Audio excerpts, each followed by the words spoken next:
Michael smiled. No need to be afraid. I'm not here to hurt you.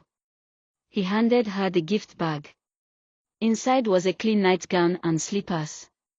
Ruth's hands shook as she took them.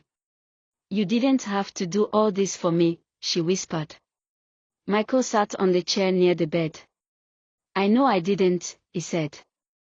But sometimes, God puts someone in your path, and you're supposed to help them.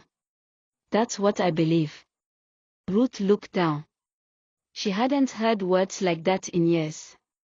Over the next few weeks, Michael made sure Ruth had everything she needed. He called a private doctor to run full tests. He hired a cook to make her meals. He gave her a new phone, a small Bible, and told his staff, she is my guest. Treat her with respect. At first, the staff were confused. Why was their billionaire boss taking in a random pregnant woman from the street? But they dared not question him. Soon, Ruth began to glow. She wore clean clothes. Her face looked brighter. She gained some weight. Her cheeks became fuller. Michael would visit her every evening after work.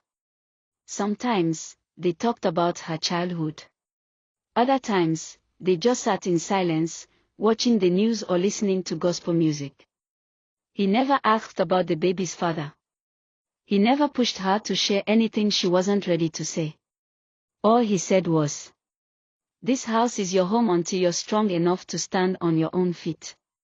One afternoon, as they walked through the garden, Ruth paused and touched her belly.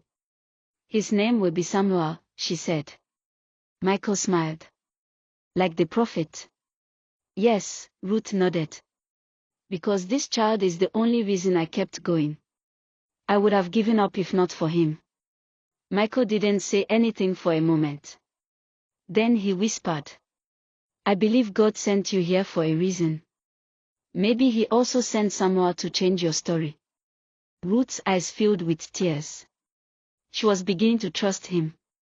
What she didn't know was that Michael was also starting to care more than he expected. That night, after Ruth had gone to bed, Michael sat alone in his study.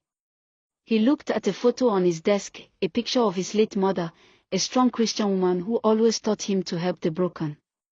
He whispered to himself, Mom, I hope I'm doing the right thing. But deep down, something in his heart warned him. Be careful. Not all who cry are innocent.